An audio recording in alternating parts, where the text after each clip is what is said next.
بسم اللہ الرحمن الرحیم۔ السلام علیکم ناظرین، ملک ٹی وی میں خوش آمدید کہتے ہیں۔ آئیے چلتے ہیں آج کی سٹوری کی طرف۔ آج بھی دارم میرے لیے اپنے ہاتھوں سے گرم دودھ لایا تھا۔ اس کی اس بات میں میرا سیروں خون بڑھ جاتا تھا۔ وہ مجھ سے اتنی محبت کرتا ہے یہ سوچ کر میں نہال ہو جاتی تھی، اور میں بھی اتنی ہی محبت کرنے لگی تھی دارم سے۔ ایک وقت تھا جب میں اس سے سخت نفرت کیا کرتی تھی، لیکن اس نے میری نفرت کو محبت میں بدل ڈالا۔ ہماری شادی کو 4 سال ہونے کو آئے تھے، لیکن ہم ابھی تک اولاد کی نعمت سے محروم تھے۔ لیکن پچھلے 2 ماہ سے دارم روز رات کو سونے سے پہلے مجھے گرم دودھ میں دیسی گھی ملا کر دیتا تھا۔ اس نے کس سے سنا تھا کہ یہ پینے سے عورت کو بآسانی حمل ہو جاتا ہے۔ اس کے کہنے پہ بھی میں خوشی خوشی وہ دودھ پی لیا کرتی تھی۔ حالانکہ مجھے دودھ پسند نہیں تھا، مگر اپنے شوہر کی محبت دیکھ کر میں وہ دودھ پی لیا کرتی تھی۔ دودھ پیتے ہی میرے معدے میں ایک عجیب سا درد اٹھا کرتا تھا، مگر یہ بات میں نے آج تک نہیں بتائی تھی دارم کو۔ میں خود بھی چاہتی تھی کہ میں جلد از جلد ماں بن جاؤں، لیکن اب میری طبیعت خراب رہنے لگی تھی۔ پہلے تو بس معدہ خراب ہوتا تھا، مگر اب بھی چکر آنے لگے تھے، اور روز مجھے اپنے پیٹ میں پہلے سے بڑا ہوا لگتا تھا۔ میں نے 1 ہفتہ پہلے مجبوراً دارم سے کہا کہ مجھے بہت عجیب سا لگنے لگا ہے، پلیز مجھے ڈاکٹر کے پاس لے جائیں، مگر انہوں نے اس بات پہ دھیان نہیں دیا۔ الٹا مجھے سمجھانے لگے کہ دیکھو ایمن، ایسا ہو جاتا ہے کبھی کبھی، تم ایسے دیسی گھی اور خالص دودھ کی عادی نہیں ہو، اس لیے تمہاری طبیعت میں گڑبڑ محسوس ہونے لگی ہے، بس آہستہ آہستہ عادی ہو جاؤ گی۔ وہ بڑے پیار سے مجھے سمجھا کے آفس چلے گئے، اور میں بس دل محسوس کر رہی ہو گئی۔ آخر میں کیسے سمجھاتی ان کو، مجھے بہت تکلیف رہنے لگی تھی۔ اب گھر میں کوئی عورت بھی نہ تھی کہ میں ان سے کچھ پوچھ لیتی۔ ساس سسر گاؤں میں رہتے تھے، دارم کی جاب لگی تھی تو تب سے وہ اسی شہر میں رہتے تھے۔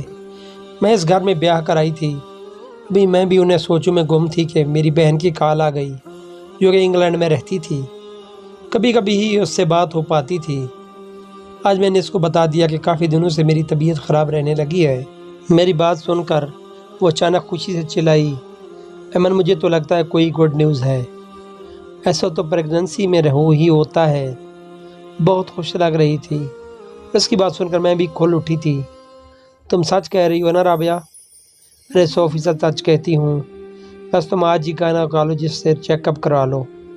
اس نے بہت سی احتیاطی تدابیر بتائیں اور مجھے فوراً ڈاکٹر کے پاس جانے کو کہا۔ آج میں بہت خوش تھی اور جلدی سے تیار ہو کر دارم کو کال کرنے ہی والی تھی کہ ان کا میسج آیا، جانے من آج میں رات گھر نہیں آؤں گا، ایک ضروری میٹنگ کے سلسلے میں باس کے پاس ساتھ اسلام آباد جانا ہے، میں کل تک واپس آ جاؤں گا، تم اپنا خیال رکھنا اور دروازے کھڑکیاں اچھے سے بند کر لینا۔ اس کا میسج پڑھ کر میرا سارا موڈ آف ہو گیا۔ ایک تو میں اس سے بہت سے بڑا تنگ تھی، جہاں بھی جانا ہوتا دارم کو ہی لے کر جاتا تھا۔ اب میں کیا کروں؟ میں کچھ دیر سوچتی رہی، پھر اپنا بیگ اٹھا کر گھر کو اچھے سے لاک کر کے باہر آ گئی۔ چند قدم کے فاصلے پہ ہی مین روڈ تھا۔ میں نے رکشے کو اشارہ دیا تو وہ رک گیا۔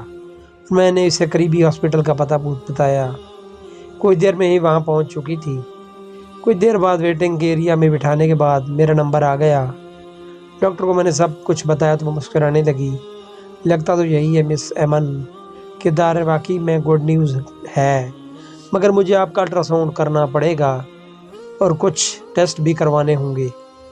ڈاکٹر نے مجھے الٹرا ساؤنڈ کے لیے لیٹنے کا اشارہ کرتے ہوئے کہا، اور ڈاکٹر جیسا آپ کہیں۔ میں خوشی سے لیٹ گئی۔ ڈاکٹر الٹرا ساؤنڈ کرنے لگی تھی، لیکن اچانک ڈاکٹر کی مسکراہٹ غائب ہو چکی تھی۔ وہ اس کے چہرے پہ عجیب سا تاثر آنے لگا۔ کیا ہوا ڈاکٹر؟ میں نے گھبرا کر پوچھا۔ ڈاکٹر نے میری طرف عجیب سی نظروں سے دیکھا اور جو کچھ بتایا وہ میرے ہوش اڑانے کو کافی تھا۔ میں آزاد ماحول میں پلی بڑھی تھی، اپنے پاپا کی بے حد لاڈلی تھی۔ اس لاڈ پیار نے مجھے کافی حد تک بگاڑ دیا تھا۔ ممی مجھے بہت سمجھایا کرتی تھیں کہ اگلے گھر بھی جانا ہے، کچھ تو رنگ ڈھنگ سیکھ لو، مگر مجھ پہ کوئی اثر نہ ہوتا۔ بڑی بہن کی شادی ہو چکی تھی، وہ کئی سال سے انگلینڈ میں ہی رہتی تھی۔ بھائی کوئی تھا نہیں، اس لیے میں کچھ زیادہ ہی خود سرگ ہو گئی تھی۔ دارم میرے تایا کا اکلوتا بیٹا تھا اور گاؤں سے تعلیم حاصل کرنے کی خاطر شہر آیا ہوا تھا۔ لیکن میں نے پاپا کو صاف صاف کہہ دیا تھا کہ اس گھر میں یا تو میں رہوں گی یا پھر یہ لڑکا۔ پاپا بہت پریشان تھے۔ بیٹا ضد چھوڑ دو، وہ بیچارہ تمہیں کیا کرے گا؟ بہت اچھا تھوڑی لگے گا کہ میرے گھر کے ہوتے وہ کسی ہاسٹل میں رہے۔ پاپا نے ہر ممکن کوشش کر لی، لیکن میں ایک ہی شرط پر مانی کہ دارہم انیکسی میں رہے گا۔ پاپا نے میری شرط مان لی اور انیکسی دارہم کے اس لیے سیٹ کروا دی۔ مجھے نہ جانے کیوں دارہم سے سخت نفرت سی محسوس ہوتی تھی، حالانکہ وہ انتہائی خوش مزاج اور ٹیلنٹڈ تھا۔ میں ہر وقت اس کی انسلٹ کرنے کا بہانہ ڈھونڈتی رہتی تھی۔ کبھی اس سے اپنی کار صاف کروانے کا کہہ کر کہتی، کبھی اسے دیکھ کر کہتی ایک گلاس پانی تو دینا۔ اس طرح سے میں اسے نیچا دکھانے چاہتی تھی کہ وہ میرے لائق نہیں ہے، اور وہ چپ چاپ سب برداشت کرتا رہا، کبھی اف تک نہ کرتا۔ ارے آپ سب کو یہ تو بتانا ہی بھول گئی کہ میں اس سے نفرت کیوں کرتی تھی۔ میں اس سے اس لیے نفرت کرتی تھی کہ وہ میرا منگیتر تھا۔ بچپن میں ہی میری اس سے منگنی کر دی گئی تھی، اور جب سے مجھے یہ معلوم ہوئی تھی تب سے میں انگاروں پر ہی لیٹ رہی تھی۔ مجھے اپنے تعلیم یافتہ والدین سے یہ توقع ہرگز نہ تھی کہ وہ اس طرح کی بے وقوفی بھی کر سکتے تھے۔ بھلا کون آج کل بچوں کی منگنیاں کرتا ہے بچپن میں؟ یہ اس سے نفرت کی وجہ تھی، اور میں چاہتی تھی کہ وہ خود مجھ سے نفرت کرنے لگے اور اس رشتے سے انکار کر دے۔ میں نے جب پاپا سے بات کی تو اس دن انہوں نے مجھے بے بس ایک ہی بات کہی تھی کہ اگر تم نے اس رشتے سے انکار کیا تو میرا مرا ہوا منہ دیکھو گی۔ اور ان کی یہ دھمکی سن کر میں بت بنی بس ان کو دیکھتی رہی۔ رو رو کر میں نے برا حال کر لیا تھا، مگر کسی کو فرق نہیں نہ پڑتا تھا۔ تب سے میں دارہم سے جان چھڑانے کے نت نئے منصوبے بناتی رہتی تھی، لیکن ایک دن کچھ ایسا ہوا کہ میری ساری تدابیر الٹی پڑ گئیں۔ اس دن میں گھر پہ اکیلی تھی اور سخت بور ہو رہی تھی۔ ایسے میں میری دوست ٹینا کی کال آئی تھی، وہ مجھے پک کرنے آ رہی ہے شاپنگ کے لیے۔ اس کی بات پہ میں جلدی سے تیار ہو کر باہر آ گئی۔ اس وقت دوپہر کے 3 بج رہے تھے، ہر طرف خاموشی کا راج تھا۔ میں گیٹ سے باہر ٹینا کا ویٹ کر رہی تھی کہ اچانک ایک کار میرے سامنے آ کر رکی اور چند بدماش لڑکوں نے مجھے گھیر لیا۔ اس سے پہلے کہ میں شور مچاتی، وہ لوگ مجھے اپنی کار میں زبردستی بٹھا چکے تھے۔ ایک لڑکے نے مجھے ایک کپڑا سنگایا، اس کے بعد مجھے چکر آنے لگے اور کچھ ہوش نہ رہا۔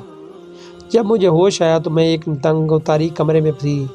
جلنگی سی چارپائی میں مجھے الٹا لٹا کر باندھ دیا گیا تھا۔ وہاں اتنی سخت بدبو تھی کہ مجھے الٹی آنے لگی۔ میرے ساتھ کیا ہوگا تھا اچانک؟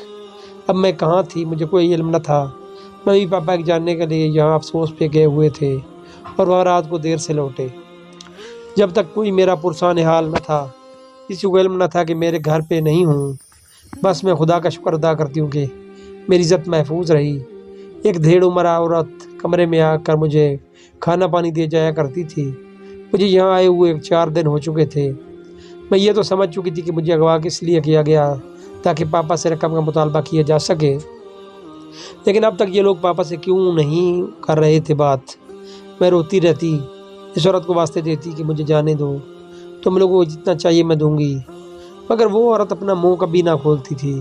اس طرح 15 دن گزر گئے۔ ایک دن اچانک پولیس نے اس کے اڈے پر چھاپا مار کر مجھے بازیاب کروا لیا۔ وہاں 4 لڑکے اور 2 عورتیں کا گروہ تھا جو اغوا برائے تاوان کیا کرتے تھے۔ دوسری عورت کو دیکھ کر ہی میں پہچان چکی تھی، وہ 1 سال پہلے ہمارے گھر کام کیا کرتی تھی، پھر ایک دن اچانک وہ چلی گئی تھی۔ باقی کے لوگوں کو میں نہیں جانتی تھی۔ پولیس نے میرے ساتھ ساتھ چند اور لوگوں کو بھی بازیاب کروایا تھا۔ میں گھر پہنچ کر پاپا کے سینے سے لگی رو رہی تھی۔ اس وقت آدھا خاندان ہمارے گھر میں تھا۔ میری حالت بہت خراب تھی۔ میں یہ رش دیکھ کر بدک گئی۔ پاپا یہ لوگ کہاں، یہ کیا کر رہے ہیں؟ نکالیں ان کو یہاں سے۔ میں اچانک چلائی تھی، کیوں آئے ہو تم سب یہاں میرا تماشا دیکھنے کے لیے؟ میں سخت تپش میں آ گئی تھی اور روئے جا رہی تھی۔ میری دوستوں نے مجھے سنبھالا اور کمرے میں لے جانے لگیں۔ رسی جل گئی مگر بال نہیں گیا۔ ایک عورت کی آواز میرے کانوں میں پڑی۔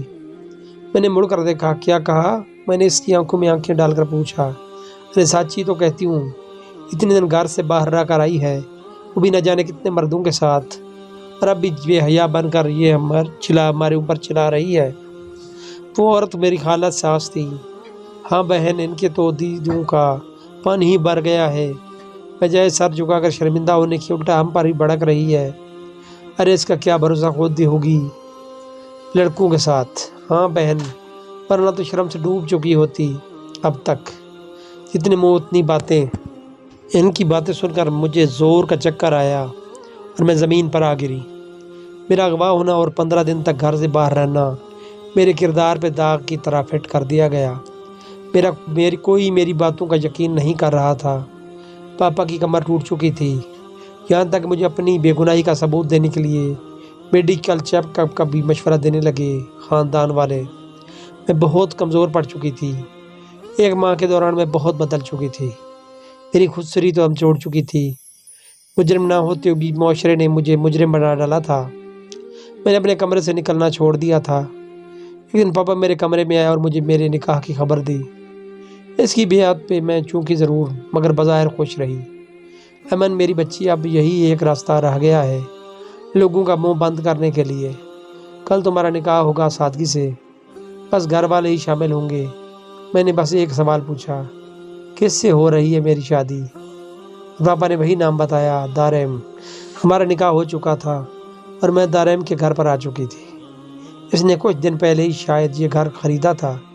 جیسے ہی وہ کمرے میں داخل ہوا میں نے اس سے ایک سوال پوچھا، کتنے قسمیں دی ہے آپ کو میرے پاپا نے مجھ سے شادی کرنے کے لیے؟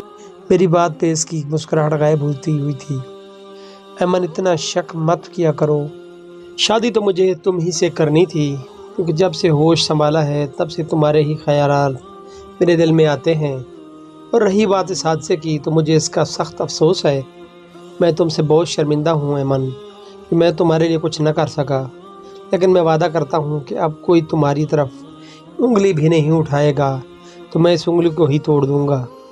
اس کی باتیں سن کر مجھے کچھ سکون ملا، ورنہ میں نے تو سوچا تھا وہ گن گن کر مجھ سے بدلے لے گا۔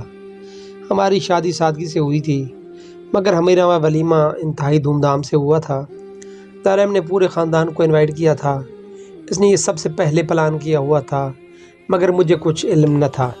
وہ دوپہر کو ہی مجھے شہر کے سب سے اچھے بیوٹی پارلر میں لے گیا تھا اور رات کو شاپنگ ہال میں، جہاں سب لوگ ہم دونوں کو خوش دیکھ کر دنگ رہ گئے۔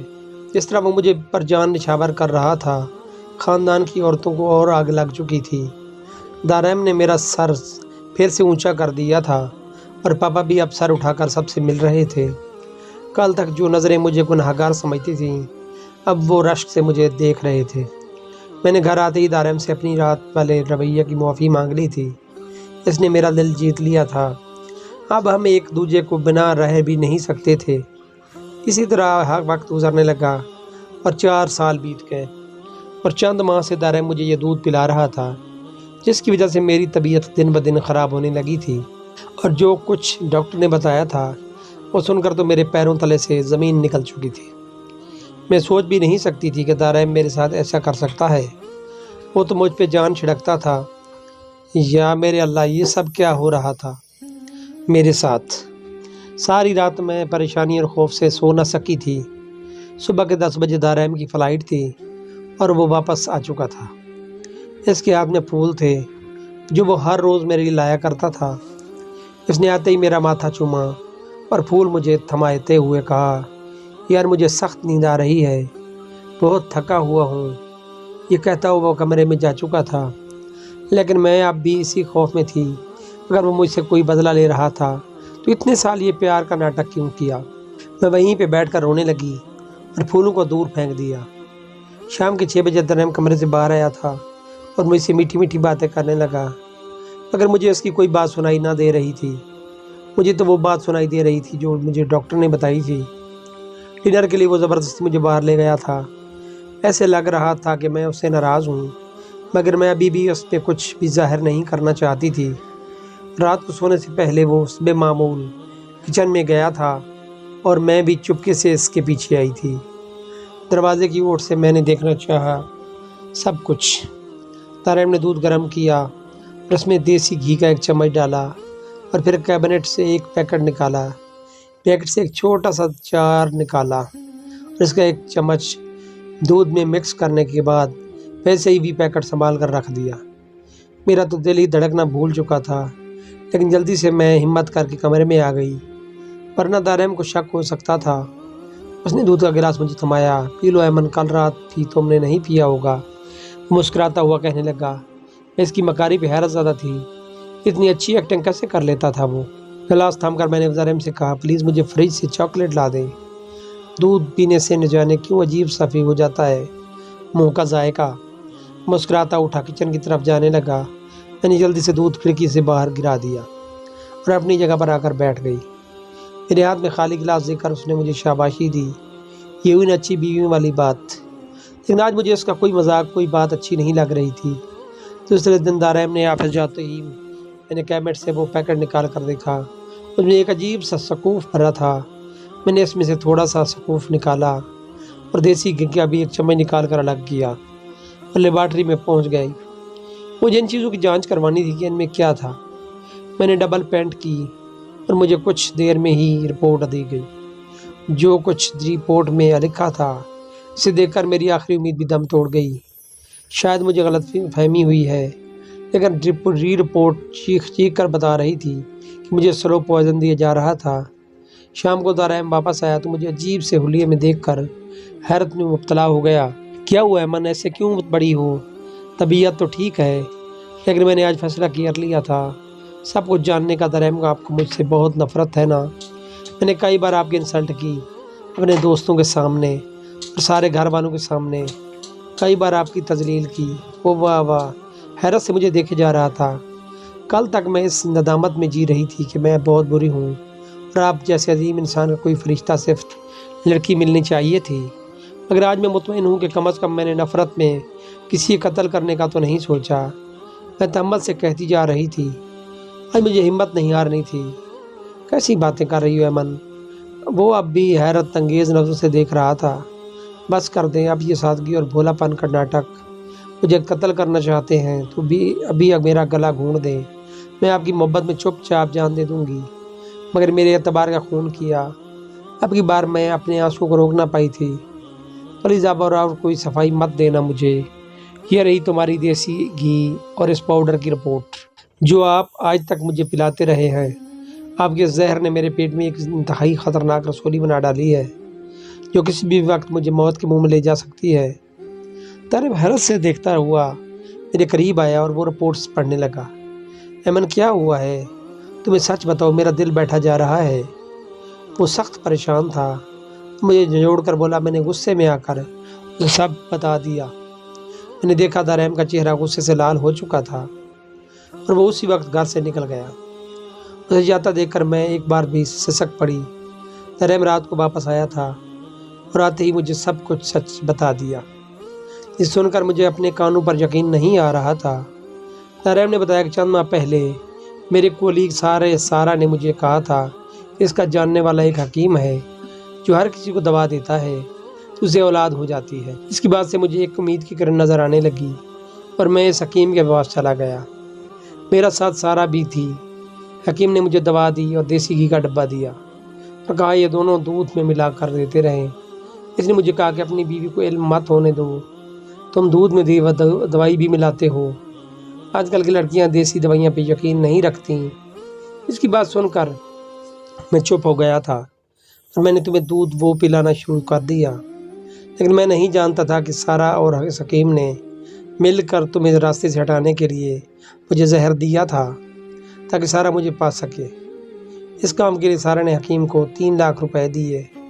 ایمن، میں نے جیسے ہی رپورٹ دیکھی میں اسی وقت پولیس اسٹیشن گیا تھا اور ان دونوں کو گرفتار کروا کر پھر واپس لوٹا ہوں۔ میری جان نہ جانے میں کیا کرنے چلا تھا میں، وہ مجھے تھام کے رو پڑا تھا۔ ایمن، میں تم سے شدید محبت کرتا ہوں یار، ایسا سوچ بھی کیسے سکتا ہوں؟ تم اس کے آنسو میرے دل پہ ٹپ پڑ رہے تھے۔ ایک بار پھر وہ جیت گیا تھا مجھ سے۔ دوسرے دن ہی شہر کے سب سے بڑے ہاسپٹل میں میرا علاج شروع کر دیا گیا۔ 1 ہفتے بعد میرا آپریشن تھا۔ سرجن نے کہا تھا کہ یہ رسولی کافی عرصے سے میرے پیٹ میں تھی، مگر اس زہر کی وجہ سے یہ اچانک اتنی بڑی ہو گئی تھی، کیونکہ میں اس زہر کی وجہ سے اندر سے کافی کمزور ہو چکی تھی۔ اس لیے میرا آپریشن بہت بڑا رسک تھا، مگر اسے نکالنا بھی ضروری تھا۔ آپریشن کے 2 دن تک مجھے بے ہوش رکھا گیا اور جب میں خطرے سے باہر آئی تب مجھے ہاسپٹل کے روم میں شفٹ کر دیا گیا تھا۔ میری حالت قدرے بہتر تھی، مجھے دیکھا کہ دارم نے وکٹری کا نشان بنایا، ہم جیت گئے۔ اس نے سرگوشی کی۔ میں بمشکل مسکرائی اور اسباب نے گردن ہلائی۔ آج میں خود کو دنیا کی خوش قسمت ترین لڑکی محسوس کر رہی تھی، جسے دارم جیسا چاہنے والا شوہر ملا تھا۔ وہ ہمارے راستے میں کوئی نہیں آئے گا کانٹے بچھانے۔